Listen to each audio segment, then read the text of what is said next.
Hello, everybody. Welcome to a brand new podcast in which we discuss Denver sporting news, we break down the games, and we talk about what's to come for the teams we love, all through the lens of a bettor. This is the Denver Dollar, and I am your host, Daniel Shalansky. Without further ado, let's get to it. Now, the Nuggets play on the second half of a back-to-back road series. Last night, they played against the Chicago Bulls in Chicago, and let me tell you, ladies and gents, that was a successful day for us here on the Denver Dollar. We told you to invest. We didn't tell you to invest. We suggested 34 possible bets that we consider to be of good value here on the Denver Dollar. Of those 34 different bets, we ourselves bet $200 and walked away with $240.43. That is a 20% increase, 20.2 in fact, on our initial $200. Of those 34 different bets, we hit 20 of them. So, ladies and gents, we are continuing our successful run here so far.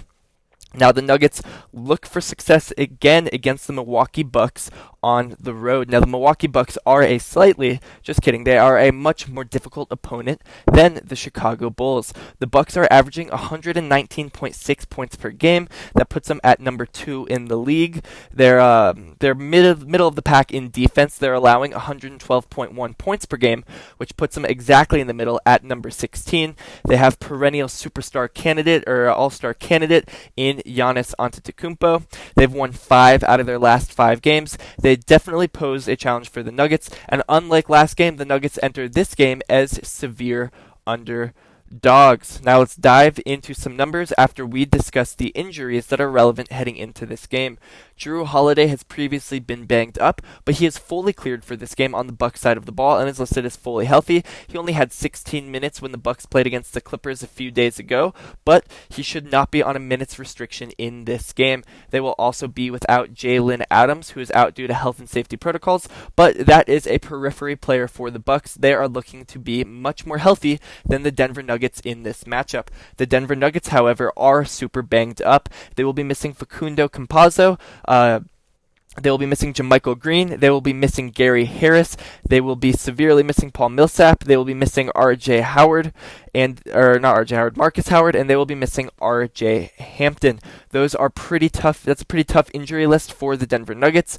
That includes 2 starters. That includes 2, absolutely important role players. That includes R.J. Hampton, who has been getting a lot of minutes as of late. And yes, that does include who I think is the worst player in the Nuggets in Marcus Howard. That dude has the worst box score plus minus on the Nuggets so far in the season, so he won't be missed. But those 5 guys do get serious minutes in competitive games, so they will surely be missed. The Nuggets have been managing, well banged up for the last month or so, but they will continue to struggle without, Campazzo is an important playmaker. They lack size without JaMychal Green and Paul Millsap. Michael Porter Jr. will have to play the 4, and he will be guarding Giannis Antetokounmpo for much of the night. That's a great, matchup to see how our youngster can do. We're really throwing him in the spotlight, having to guard Giannis' attempt a free throw, but even so, it will be difficult for him in that matchup. I don't think that the Nuggets will fare very well, especially considering their injury list. So like I said, the Nuggets are underdogs in this game. The money line favors the Bucks, minus 275. The money line for the Nuggets is plus 225. The spread is a handicap of 7 in favor of the Nuggets. The Nuggets are plus 7, locked in at minus 110, and the Bucks are locked in at minus 7 at minus 110. That is true pick'em fashion. Minus 110 for the over, minus 110 for the over. That is looking like exact same value on both sides of that bet. The over-under in this game is 234.5 points. The over is locked in at minus 112, and the under is locked in at minus 109.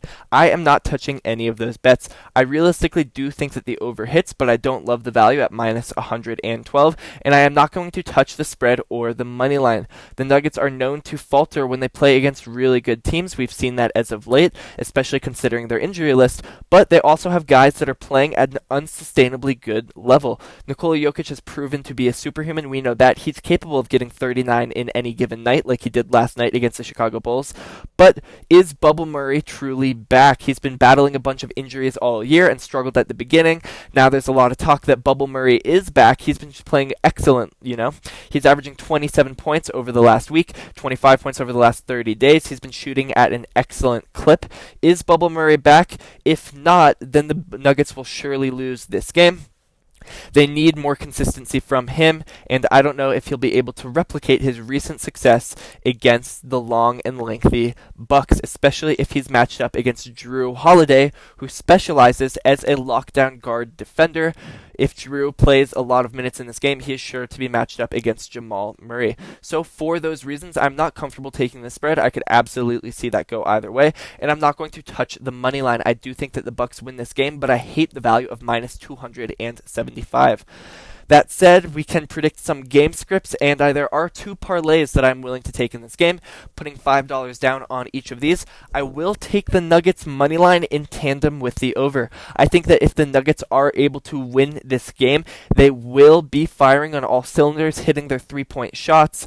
That's what they need in order to beat a perennial contender such as the Milwaukee Bucks. So I don't think that this is likely to happen, but I could see this being a feasible outcome. And at plus 500, it is absolutely worth the value. The other parlay that I'm willing to take is the Milwaukee Bucks and the under in combination with the spread. The Milwaukee Bucks spread in combination with the under. That is locked in at plus 260. The reason I'm willing to take this is for, reasons I just previously mentioned. I do see the Nuggets potentially losing by more than 7 points, but they would have to have a poor offensive showing and a bad shooting night, which they are extremely capable of. If the Nuggets don't show up, then I do see them potentially scoring less than, or the whole game scoring less than 234.5 points. Now, I'm not touching any team over. I'm not touching any team under. And I don't like the three-way money line in this game. I normally do. I always tell my viewers, don't touch the normal money line. Look at the three-way money line. I'll explain why right now, and then I'll explain why you shouldn't touch it. You usually bet on the three-way money line because unlike the normal money line, if the game results in overtime, you lose your bet. But considering the fact that Vegas is accounting for overtime, you're getting potentially way better value than you would on the normal money line. Here is an example. In this game, the three-way money line tie is locked in at plus 1500.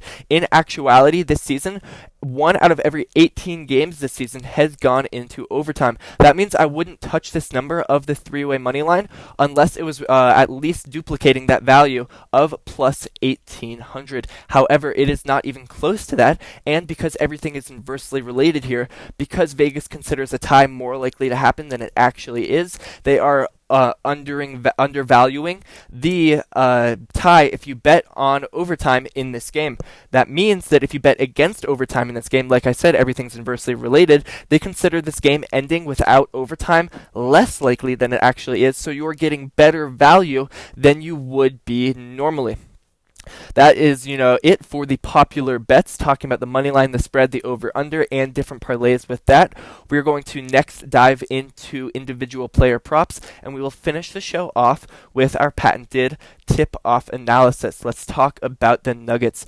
One bet I like for Jamal Murray in this game is I like the over on his points. He's locked in at 23.5 points in this game. The over is set at minus 106, the under set at minus 115, so you're getting better value with the over than with the under. And let me tell you about the over, or let me tell you why I think he will hit the over. Yes, he's only averaging 21.7 on the season, but over the last 30 days, he's really been trending up. He's averaging 25 points per game over the last 30 days, 27 points per game over the last week, and 24 in the last game. All of those recent marks are above that mark of 23.5 that he has set at this for in this game. Another bet for Jamal Murray that I'm willing to take is the under on rebounds. He is set at 4.5 rebounds in this game. On the season, he is averaging 4.3. Over the last 30 days, he's averaging 4.6. But as of late, that number has been going down. Over the last week, he's averaging 3.8. And in the last game, he only had 2 rebounds. That is why I'm willing to take the under, and I don't think it's necessarily bad enough value at minus 115.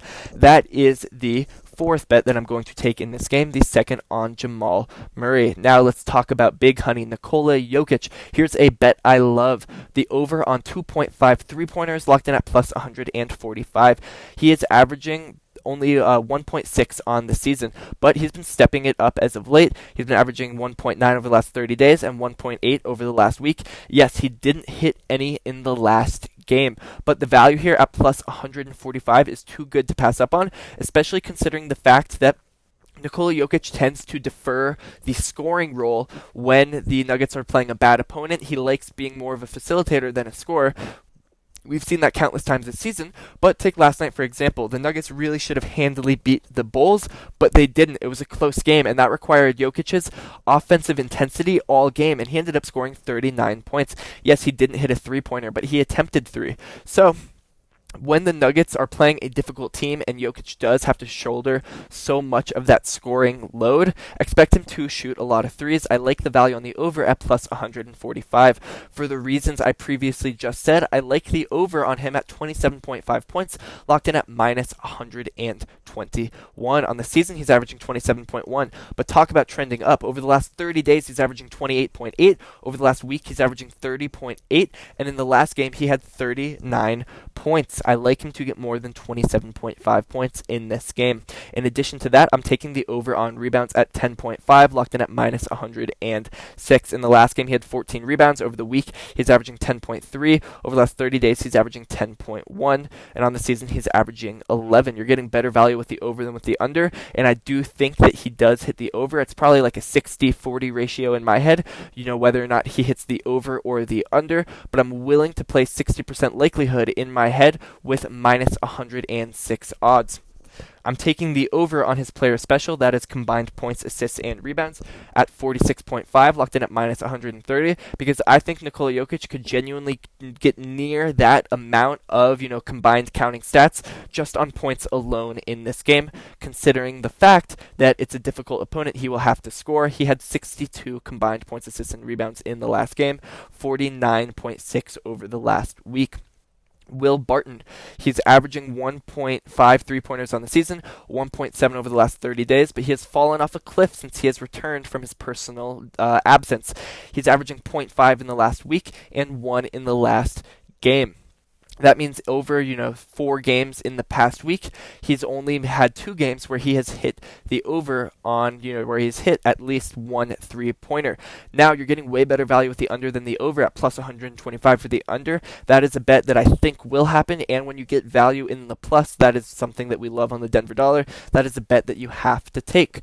I'm also taking the under on his assists at 3.5, locked in at minus 139. Now, Will Barton is averaging 3.1 on the season, 3.3 over the last 30 days, 2.5 over the last week, and 2 in the last game. So he's been trending down in the assist category, and none of those marks are above this mark of 3.5 that he is projected in this game. So I'm willing to take the under, even though the value isn't necessarily great at minus 139. I will take the over on Will the Thrill's rebounds. However, at 4.5, the over is locked in at plus 110. That is good value, and I think he hits the over. In the last game, he had 6 rebounds, and over the last week, he's averaging 5.8. So he's been trending up significantly. If you just look at the last week, every sign points to the fact that he will secure at least 5 rebounds in this game, and you're getting better value with the over once again. Yeah, Mike, let's talk about Michael Porter Jr. He's been hot as of late, especially since, being added to the starting rotation with the absence of our other power forwards. So let's talk about his numbers. I'm taking the over on his 3-pointers. I know I said this yesterday. I took the over on 2.5 3-pointers, and it was better value yesterday. He had 2 3-pointers in the first 6 minutes of the game. It was a shame that he wasn't able to get another one throughout the course of the rest of the game, but I think he can achieve that mark of 3 3-pointers in this game tonight. The over's locked in at minus 115.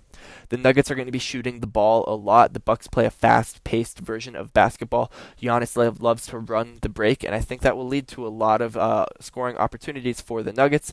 And, he really has the green light on offense as of late. He needs to keep hoisting those three-pointers, and if he takes at least 5 three-pointers or at least 6 three-pointers, I think he could shoot at a 60 or 50% clip and achieve this mark of 2.5 three-pointers. I also think that he can achieve 14.5 points in this game. The over is locked in at minus 115. In the last game for Michael Porter Jr., he had 17 points. On the week, he's averaging 16.8. So he's been playing really well since added to that starting rotation. I do think he can secure at least 14.5 points. It will be difficult, though, with Giannis matched up against him. The good news is that, Giannis really excels in interior defense and switching, and Michael Porter Jr. loves his three-point shot, so I don't know if his style of basketball necessarily plays to Giannis's defensive strengths. I'm taking the over on his rebounds yet again. The over was locked in at 8.5 last night. He got 15. I don't think he necessarily gets 15 again here, but I do think he can get another double-double.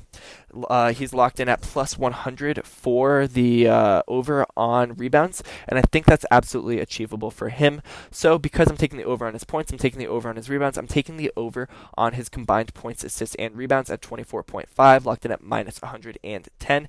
In the last game, he had 33, and on the week, he's averaging 28.9 combined points, assists, and rebounds. So I absolutely love the value there. On to the last Nuggets starter in this game, and he's normally our favorite guy coming off the bench. It's Monte Morris, but without Gary Harris, without Facundo, he has been thrust into the starter role, and he's been struggling. He's been putting up worse numbers in this starter role than he has when he was coming off the bench. That is why I'm taking the under across the board for Monte Morris, starting with points. He's locked in at 12.5 points in this game. I'm taking the under at minus 115. In the last game, he only had 7 points, and on the week, he's only averaging 10 points. Over the last 30 days, he's only averaging 10.1, and on the season, he's averaging 10.7. So yes, he probably won't have Drew Holiday matched up against him. It probably will be the likes of Dante Davincenzo, but Davincenzo is excellent at defense on his own right. He's no Drew Holiday, and Monte Morris is not looking to score when he's on the court. I'm taking the under there. I'm taking the under on his rebounds as well at 2.5. Unfortunately, because 2.5 is such a low mark, especially for a starter, and he is starting in this game. Last game, he was locked in at plus 125 to secure less than 2.5 rebounds, but Vegas has learned its lesson, and now he's locked in at minus 115. I still think he gets less than 2.5 rebounds in this game. He had 2 in the last game. He's averaging 2.2 on the season, 2.3 over the last 30 days in the last week. So realistically, I do think he gets below this mark of 2.5. Because I'm taking the under on his points, I'm taking the under on his rebounds, I'm absolutely willing to bet that he hits the under on his combined points, assists, and rebounds at 19.5. Why do I think that? Well, for the reasons I just said, I don't think he gets 2.5 rebounds, and I don't think he gets 12.5 points. But let's look at the stat that is combined points, assists, and rebounds for Monte Morris. He had 13 in the last game. He had 16.1 over the last week, and he's averaging 16.3 on the season and 16 in the last game. So none of those marks are even close to this mark of 19.5. I'm absolutely willing to take the under. On to the Milwaukee Bucks side of the ball. Let's talk about Dante Davincenzo first. Dante Davincenzo on the season is averaging 2 3-pointers a game, 2.1 over the last month, 2.7 over the last week, and he only had 1 in the last game. So he's really been tearing it up from the 3-point range despite last game. So despite the fact that the odds are not necessarily great here at minus 141, I'm willing to take the over that he gets more than 1.5 3-pointers in this game. I'm also willing to bet that he gets more than 11.5 points in this game, locked in at minus 106. He's only averaging 10.6 on the season, which is below this mark, but over the last 30 days, he's averaging 12 points per game, 16 points per game over the last week, and he had 11 in the last game. So he's really been trending up in the scoring category. I will take the over there. I will also take the over on his rebounds at 4.5 rebounds, locked in at minus 127. On the season, he's averaging 4.7, which is above that. Over the last 30 days, he's averaging 5.6, which is way above that. And over the last week, he's averaging 6.3, which is way above that. Over the last week, or in the last game, he had 7 rebounds. So I do think he can absolutely achieve 4.5 rebounds, especially with the fact that the Nuggets are a jump shooting team. They will be taking a lot of jump shots, and that gives the Bucks, more of an opportunity to secure defensive rebounds. Now onto the star for the Milwaukee Bucks. Some call him Giannis Antetokounmpo. Some call him the Greek Freak. I call him Giannis attempt a free throw. Maybe that's unfair because his free throw clip has been close to 75% over the past month, but I'm just giving him a hard time, and I love that nickname because it is very funny. It's very close to that, name of Antetokounmpo, attempt a free throw. That's what I have been calling him all season. Let's talk about Mr. Free Throw. He's averaging 1.2 3-pointers on the season, but he's been stepping it up as of late. He's averaging 1.7 over the last week, and he had 2 in the last game. So with the value attached to the over on his 3-pointers at 1.5 being plus 130, that is too good a value to pass up on when I truly consider it a 50-50 whether or not he gets to 2 3-pointers in this game. He's locked in at 11.5 points in this game. The over is set at minus 106, and the under is set at pardon me, I was looking at Dante Davincenzo. He's locked in at 33.5 points in this game, with the over being set at minus 106 and the under being set at minus 115. On the season, he's only averaging 29.2, but he's been stepping it up. He's been a monster as of late. He's averaging 37 over the last week, and he had 36 in the last game. I truly do see a battle between him and Nikola Jokic where they're competing each basket, where, Nikola Jokic will score a ugly looking jump hook on one side, and then Giannis will have a sick dunk on the other, and then Jokic will have an ugly looking layup, and then Giannis will have a beautiful looking layup. Not to say that Giannis's game is better than Nikola Jokic, but it sure looks a lot prettier. I do see them both scoring high, and I'm taking Giannis on the over. I'm also taking him on the under for his assists at 6.5. Over the last week, he's only averaging 6 assists, or he's only averaging 5.7 assists, and he's only got 5 in the last game. Over the last month, he's averaging 6.1, and on the season, he's averaging 5.9. So he's below this mark across the board of 6.5 assists, and you're not getting terrible value at minus 115. Finally, from Mr. Attempt a Free Throw, I'm taking the under on his rebounds at 12.5. He's locked in at minus 110 for that stat. Yes, in the last game, he did have 14 rebounds, but over the last week, he's only averaging 10.7, and on the season, he's only averaging 11.8. So last game might have been a little bit of a fluke, and considering the fact that you're getting equal value with the over and the under, and I think he hits the under, I am totally taking the under there. Now, Chris Middleton, as much as he is a player that I love, I didn't find anything that I considered to be of value on the betting card for Chris Middleton. So let's gloss over him and look at Brooke Lopez. He's locked in at 1.5 3-pointers in this game, with the over being set at minus 106, and I'm taking the over. He's averaging 1.6 on the season, 1.3 over the last 30 days, 1.7 over the last week, and 2 in the last game. So every one of those marks would suggest that he gets at least 2 3-pointers. Matter of fact, in the Bucks' last 3 games, he's gotten 2 3-pointers in 2 of those games. So I do think that recent trends suggest that he would get the over, and the value is worth it on the over at minus 106. That is better than the under at minus 115. For Brooke Lopez, I'm also willing to bet that he gets at least 1 assist. He gets more than 0.5 assists, locked in at minus 106. Again, that is better value than the under at minus 115. On the season, he's averaging 0.6 assists. Over the last 30 days, he's averaging 0.5. But in the last week, he's averaging 0.7, and he had 1 in the last game. That means over the Bucks' last 3 games, in 2 of those 3 games, he's gotten at least 1 assist, and I like the value there at minus 106. I'm sticking with that. I will take the under on his combined points, assists, and rebounds, however. He's locked in at 17.5 combined of those counting stats. On the season, he's averaging 16.4. Over the last 30 days, he's only averaging 16. Over the last week, he's been stepping up a little bit. He's been closer to that mark, but not quite there at 17.3. And in the last game, he only had 14. I don't think he gets there. Now, before we do our patented tip-off analysis, where we will be discussing Nikola Jokic, the Joker, Big Honey versus Brooke Lopez. I'm going to discuss double-double and triple-double threats. Now, I don't like the value for anyone on the Bucks side of the ball. That includes Giannis and Chris Middleton for a double-double or Giannis for a triple-double. However, I do like Nikola Jokic and Michael Porter Jr. to each get a double-double. Now, Nikola Jokic's value is terrible at minus 375. So that is something that you should put your house on. In 34 games this season, he's gotten 30 double-doubles. So because it's low reward, it is going to be low risk, but I do think the low risk outweighs the low reward. It's, something that is almost guaranteed to happen. It's happened in 88.23% of games so far this season, and the value's not good, but it's not as bad as it should be. Now, Michael Porter Jr., he has gotten a double-double in 3 out of his last 3 games. Let me repeat that. He's gotten a double-double in 3 out of his last 3 games, and he's still at plus 180 to get a double-double in this game. Over the last week, he's averaging 16.8 points and 11.3 rebounds. He's averaging a double-double over the last week. He's gotten it in 3 out of 3 games. I love the value there, and I am taking that. Now, let's talk about the tip-off. Before we discuss that, I want to discuss the implications of the tip-off and why we love to cover it here on the Denver Dollar. Now, no other betting show you will listen to will cover the tip-off. It's generally considered a pretty inconsequential play over, the grand scheme of an NBA game. Sure, who cares who gets the first possession? But it's very indicative of who will win a certain bet, and that bet is which team and which player will score first in any given game. Now, the team that wins the tip-off oftentimes doesn't score first. Sometimes they'll miss a shot, and the other team will take it down on a fast break and score a bucket. That would completely negate your bet. You would lose your money on that.